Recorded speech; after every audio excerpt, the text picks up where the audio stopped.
Hey, I'd like to welcome you to another episode of Mission Matters. My name is Adam Torres, and if you'd like to apply to be a guest on the show, just head on over to missionmatters.com and click on Be Our Guest to apply. All right, so today I have Mark Gorman on the line, and he's CEO of Matrix Solutions. Mark, welcome to the show. Thanks, Adam. Thanks for having me. All right, Mark. So excited to have you on the show today. This is one of my favorite topic and angles. So transformation, what's going on in media, and really how Matrix Solutions is assisting media companies. I mean, lots of changes happening. So I feel like having you on the show gives myself and our audience a bit of an insider view of what's going on behind the scenes in media. I'm so excited to get into that. But before we do, we'll start this episode the way that we start them all with our Mission Matters Minute. So, Mark, we at Mission Matters, we amplify stories for entrepreneurs, executives, and experts. That's our mission. Mark, what mission matters to you? So our official mission at Matrix is we empower media companies with intelligence, technology, and expertise. And when we think about that, why does that really matter? Because that's your show. When you think of media and what it contributes, it really does two things, right? It entertains us and it informs us. Those are the primary two components that media delivers to us as an audience. And they may do it well, they may not do it well, but those are the two components. And so for us, when we think about it, we think about in terms, particularly of the traditional media. You think of television, radio, the move to OTT, things like this from the traditional media world. How do we help them really monetize their advertising inventory in a way that allows them to produce more, better content? They entertain us better, they inform us better. So in today's world, when you think of it in 2021, globally, I think they spent 670 billion or so on advertising. It's a lot of money. It's a big number. My goal is only to capture like 10% of that. And we here in the United States, of course, we're a large chunk of that. But when you think about what's happened in the United States, 3 companies dominate advertising revenue today: Google, Facebook, and Amazon. They account for over 50% of ad revenue in this country. Man. And the top 5 largest traditional media companies barely touch what Amazon makes. So why does this matter? Well, first of all, we can talk about entertainment, sure. The quality of entertainment that you might find on those different streams certainly could be different. And we can get into that later if you want to know how. But really, for me, even more important is to inform. So if you think about it, media traditionally has really been a watchdog for us as citizens of this country. And you look at what's happened in newspapers. Study after study will show you that as different localities lose their newspapers, local government corruption goes up. It's a fact. And so we as citizens should be concerned that as our money is all moving towards Google, Amazon, and Facebook, we may not get the kind of protection that we have historically from media. So for me, it's really important to help our clients, help our prospects figure out how can we monetize your inventory in a way that's easy to understand, easy to execute, easy to measure. That'll get you the business.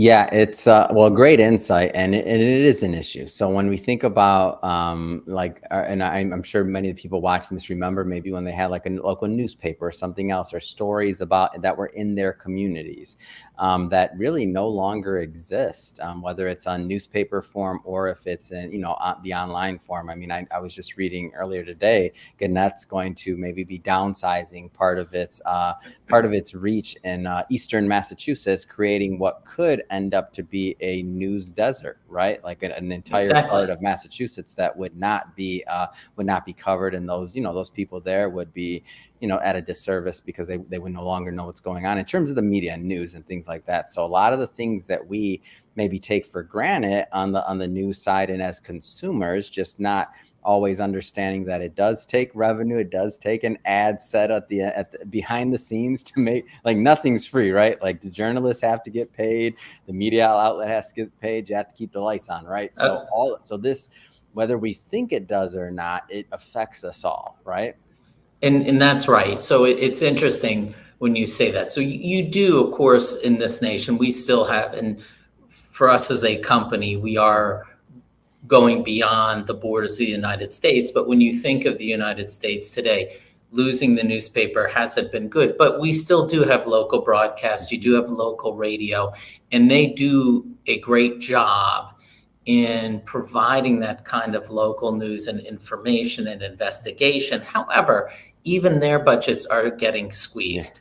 And it's interesting. I don't know, it was a couple years ago when Australia came up with a new law that Google actually had to pay newspapers for the news that they were pushing to consumers, which I think is actually fair. If Google's making money off that content, they should have to pay for it.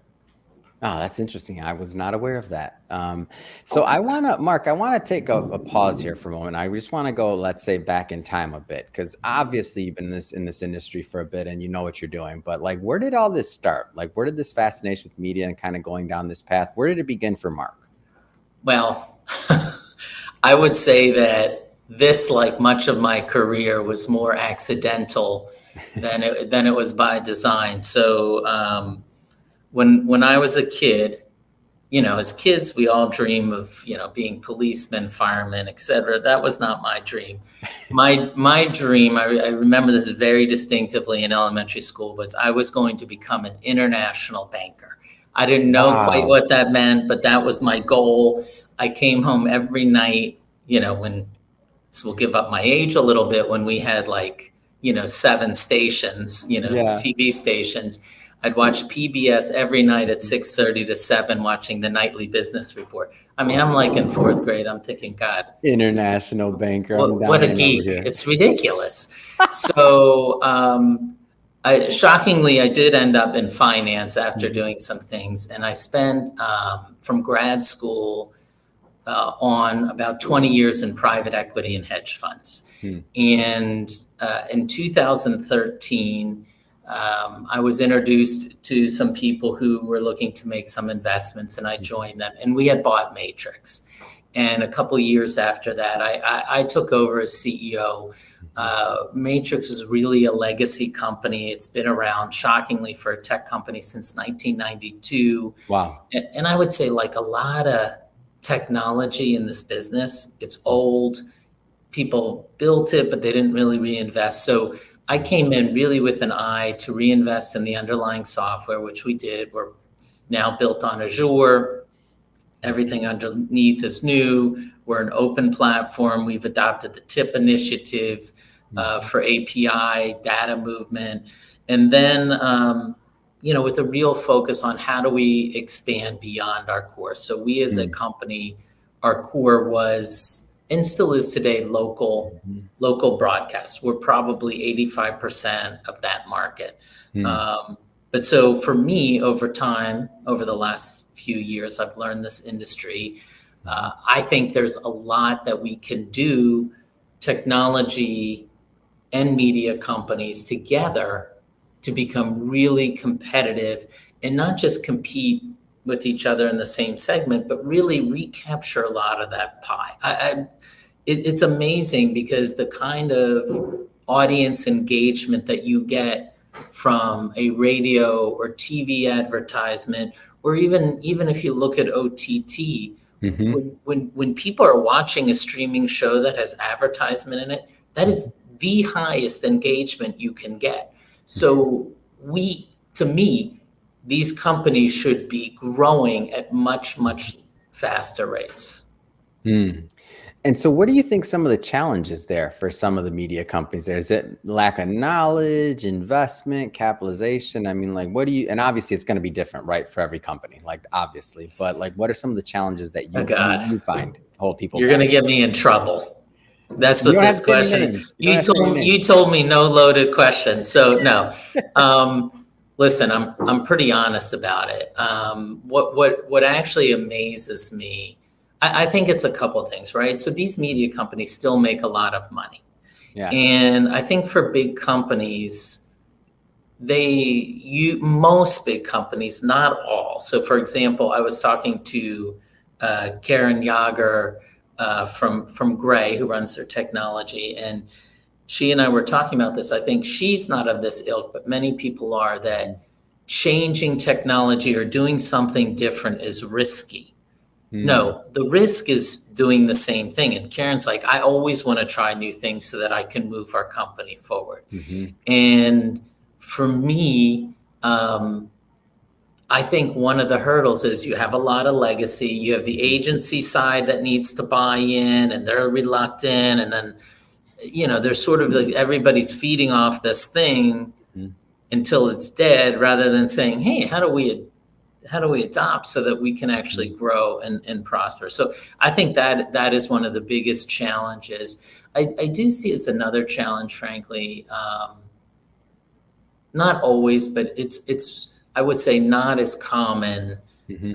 Though I have an example where this is completely incorrect and for us, but a lot of times I think I've been told by media companies, why don't you guys just build the software and then we'll test it and see if it works for us or not? And I always say, listen, we need you as a partner because then the chance of us building what's really going to be applicable and help the future is going to be higher.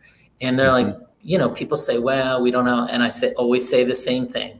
It's your choice. But if I do it and I do it all on my own, I'm from finance. The person who Yep. takes the risk makes all the money.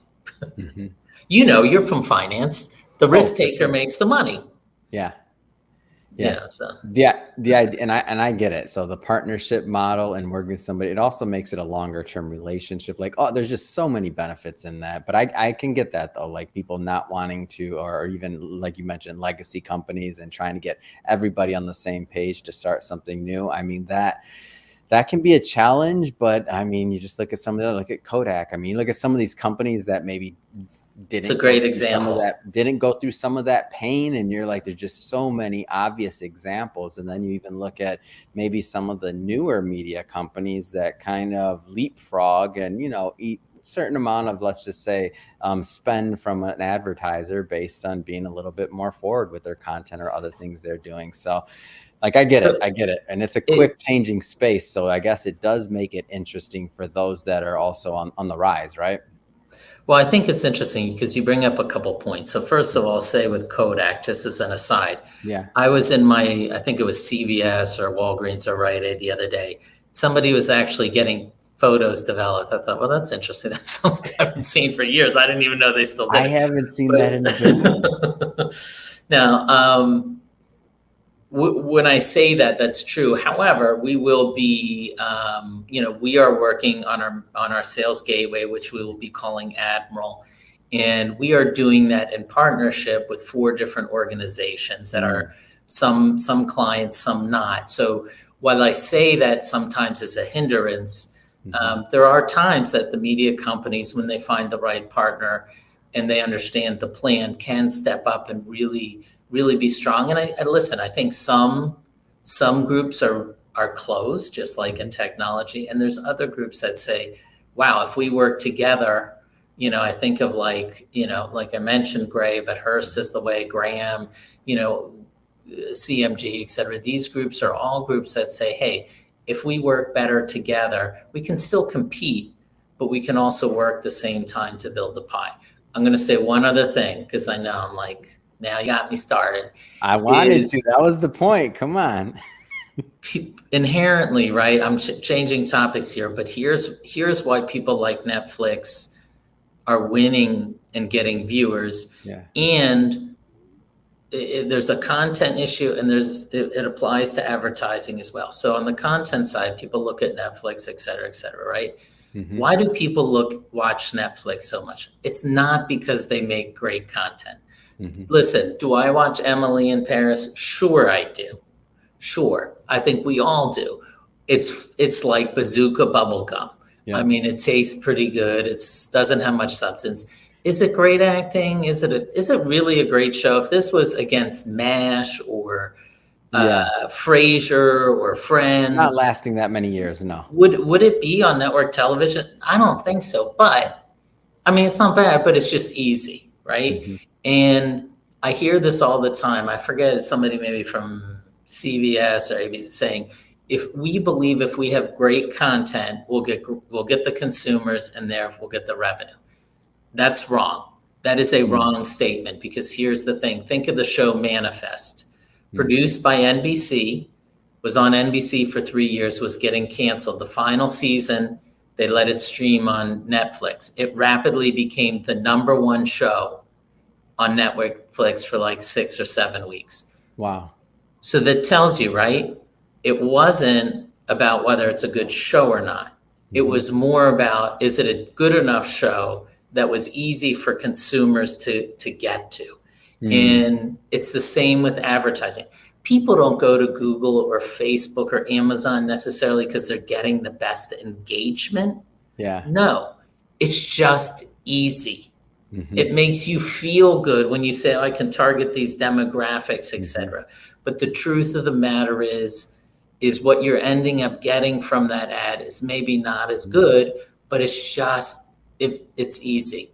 Yeah. And so, that's what I think we need to shift as an industry Hmm. and make it all easy so then advertisers start saying, okay, where am I really getting the best value and the best Hmm. results? Not just hitting people, but how am I actually getting people to go to my stores or go to my online store or, buy my service, whatever it is. Yeah. And distribution's key here. I mean, when I think about even like our shows and when we were making the original decisions of what platforms and what it would look like and how the distribution would be done, and it's like you don't want to force people from one platform to another. Like, how can you keep some like not interrupt somebody's user experience? And in your example, if somebody likes being in Netflix all day, well, how can you keep them in Netflix, right? So on the advertising things side of things, I mean, it's logical. It just makes sense. Speaking of which, like, let's talk about you mentioned it a bit, but I want to go further. So let's talk about Matrix Solutions. So maybe take a moment to tell us a little bit more about the company itself.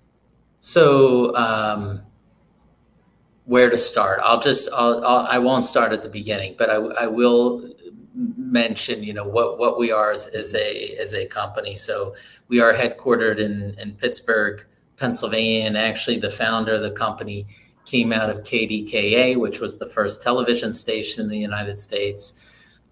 We have an office in Mexico City where I'm going for the next 2 weeks. So I'm looking forward to that. I love going to Mexico City. Mm-hmm. And we also do some outsourced development in Bangladesh. And then we have an employee in Bangkok we do some QA over there for the overnight development. So our primary product today is Monarch. And Monarch you can think of it as somewhat of a competitor to Salesforce in the sense that it is some of what you get is a CRM system. We Mm-hmm. sit in the sales organization. The AE is using our product like you would use a Salesforce to prospect, et cetera. However, we're more than that. So we're a tool that's also used by their managers and by the C-suite because we integrate with multiple systems. Mm-hmm. At its core, we integrate with all your revenue and traffic systems so that we will bring in historical data, 5-10 years of data per account. We cleanse and normalize all that data. So as you know, when you have people inputting information, if one puts it in with an apostrophe S and one forgets the apostrophe, that's suddenly 2 accounts. We scrub all that so that we're used in the C-suite, and a majority of our clients will use our product to forecast their advertising revenue going forward. So we're really a business intelligence tool that allows the the management and the C-suite to understand where you've been, where you are, and where you're going, as well as enabling the sales team to maximize and really manage their revenue. So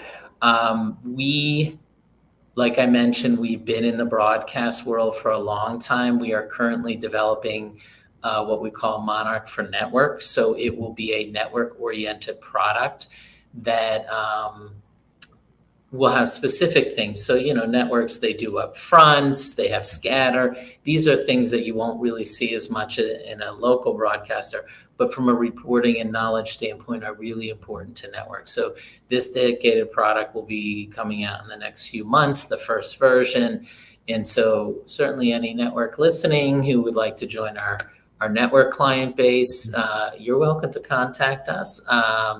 www.matrix4media.com.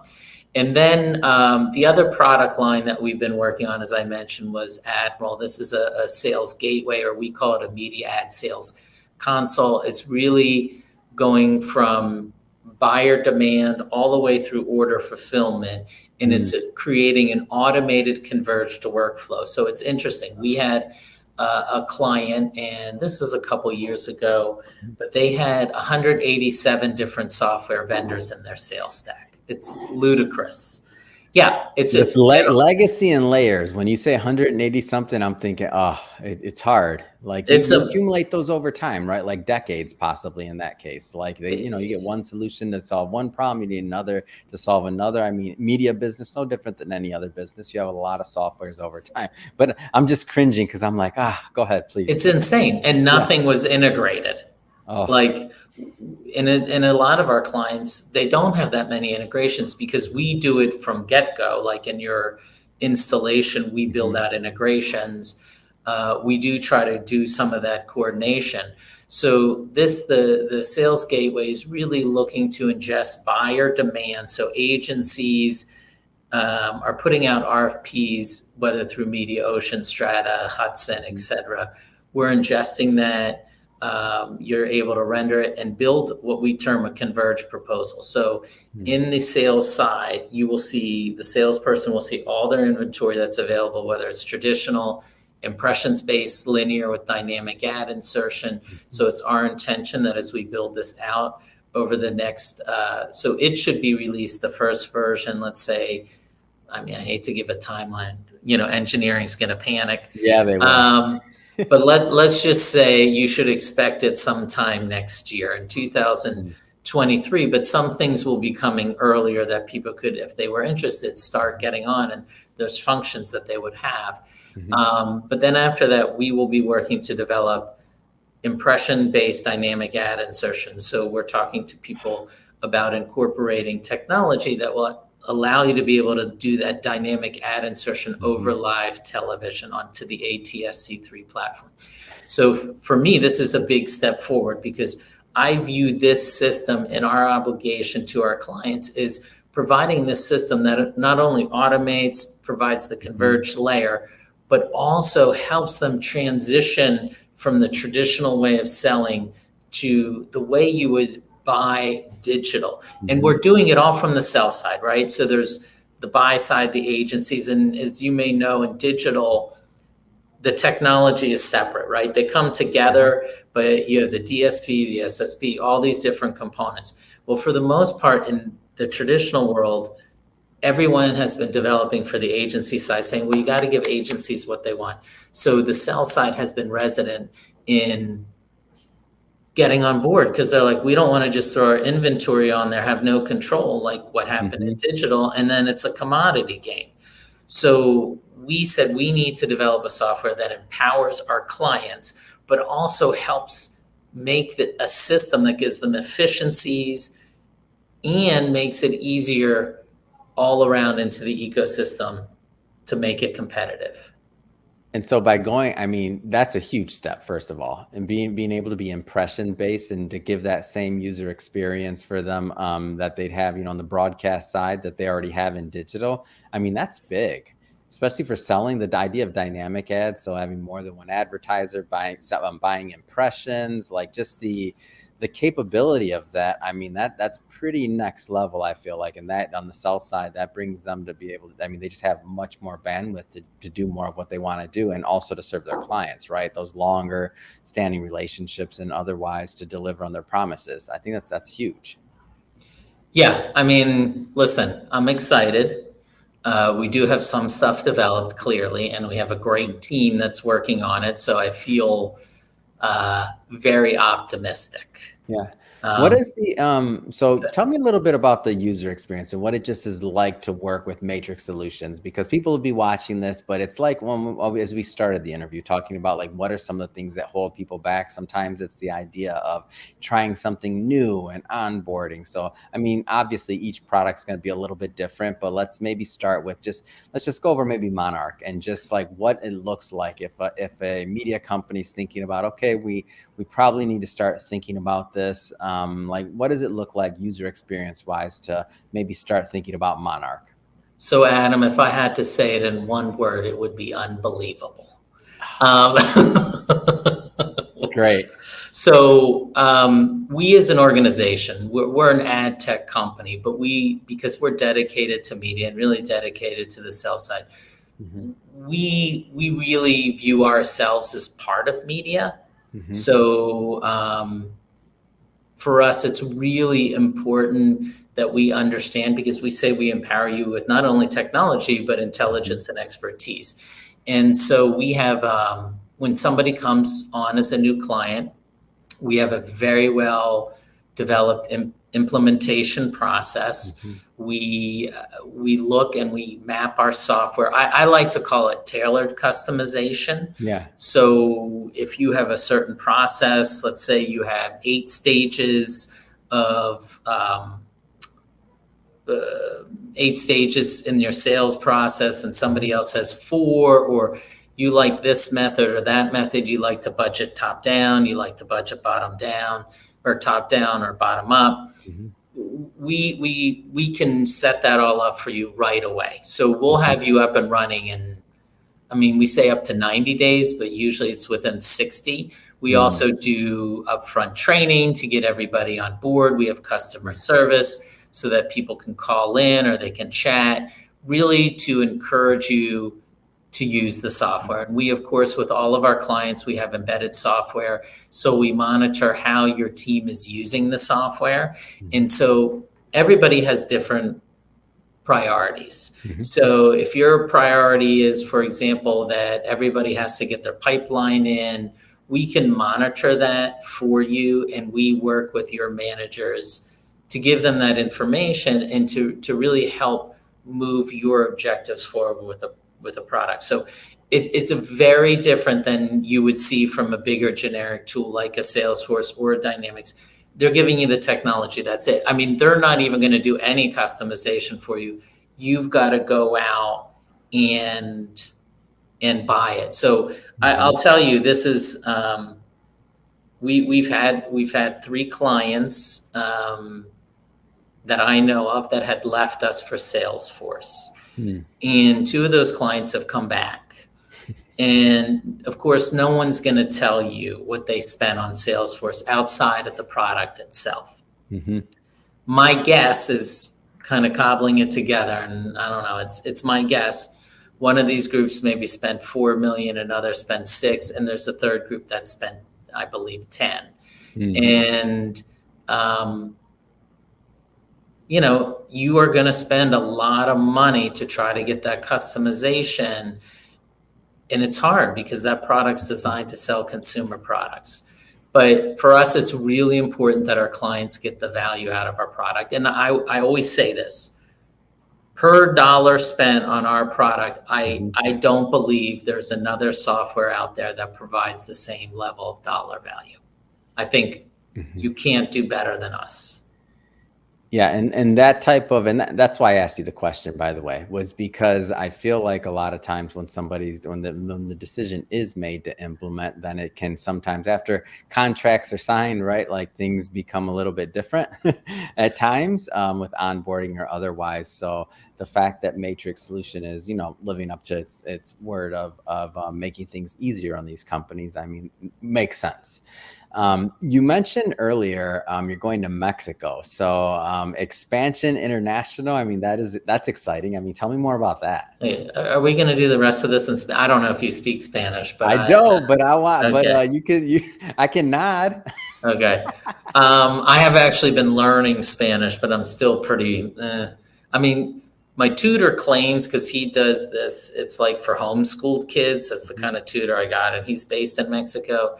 And according to the tests, I'm now at intermediate level, but I That's don't awesome. feel that way. I don't feel that way at all. So, yeah, we are primarily US based. We do have some Canadian clients, and we have been working to expand our international client set. So we're starting in Mexico, looking to expand there. Our product is fully in Spanish. We do have clients like Estrella and Univision in the United States, Lieberman. So we already have Spanish clients in the United States, and even some of their sellers prefer using our Spanish version. But we can adapt any left to right language in less than 90 days. So certainly we hope to continue to move forward. But Latin America is really our first push. It makes sense. It's in our own backyard. And a lot of the ways they sell, maybe Peru, because Peru is, believe it or not, extremely advanced in how they do advertising. It has a lot of commonalities with the United States. That's awesome. I mean, so it's just a whole nother market, huge, I mean, big market for you to tap into, and then just keep expanding and build on some of the processes that you've done over here, over there, to another market that needs it. I mean, just makes sense to me. So Yeah. more to come on that one, and excited to hear more about this expansion. But I just have to say, I know you're busy expanding internationally, handling your current clients, doing what you do. New software obviously coming out, new platform. What's next? I mean, what's next for you? What's next for the company? Well, I mean, that's a lot.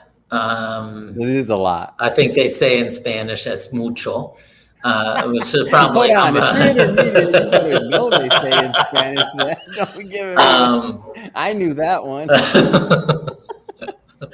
I told you, I don't think I'm that good. But yeah, for us, that's really our focus. As I mentioned, it's not just international, but our expansion to network in the United States. We're also looking at the MVPD market, the cable market. So we really do have plans. We've built such a strong foundation technologically that at this point, I'm very confident in what we can deliver to our existing clients, but also to new markets. So for us, this is a real focus. We're very determined to make a difference. I will mention that not only do we offer technology, but we also have things like the Media Ad Sales Council, where we've gotten together and they're meeting as we speak. I say they put the meeting in conjunction with this, so I wouldn't be on the call. But they, this is a group of senior folks in the media industry, mainly from the sell side, but also some buy side representation. And our whole point there is to talk about what are critical issues that we need to tackle over the next couple of years, and what are our suggestions for doing that, so that we can start helping drive those conversations, so that we as an industry can move together to solution. It's not saying that we're going to say, here's the standard that you should use, but if we can come up with points of view and ideas and concepts that we as an industry can rally around, it just helps all of us. So these are all the things that we're doing. It's awesome. Well, Mark, been great having you on the show. If somebody's watching this and they want to learn more about Matrix Solutions and really just to follow the journey, I mean, what's the best way for them to do that? Sure. So as I mentioned, we have our website, www.matrix4media.com. But we welcome anyone to call us, reach out to us. I mean, my email is mgorman, Gorman, @matrix4media.com. We'd love to talk. I mean, anyone interested, give us a call, whether you're a prospective client, you're in the media industry, if you're looking for partners, whatever it is, we're always open for those conversations. Fantastic. And we'll put all for the audience, we'll put all of that information in the show notes so that you can just click on the website and head right on over. And speaking of the audience, if this is your first time engaging with the Mission Matters platform or listening to an episode, just to let you know, we're all about bringing on mission-based entrepreneurs, executives, and experts and having them share, why do they do what they do? Like what gets them motivated to go out there into the marketplace and really into the world to make a difference. If that's the type of content that sounds interesting to you or inspiring or motivating, we welcome you to hit that subscribe button because we have many more mission-based individuals coming up on the line, and we don't want you to miss a thing. And Mark, congrats again on the international expansion, and all of the great opportunities you're working on, and really appreciate you coming on the show. So thank you. Thank you. Really appreciate it, Adam.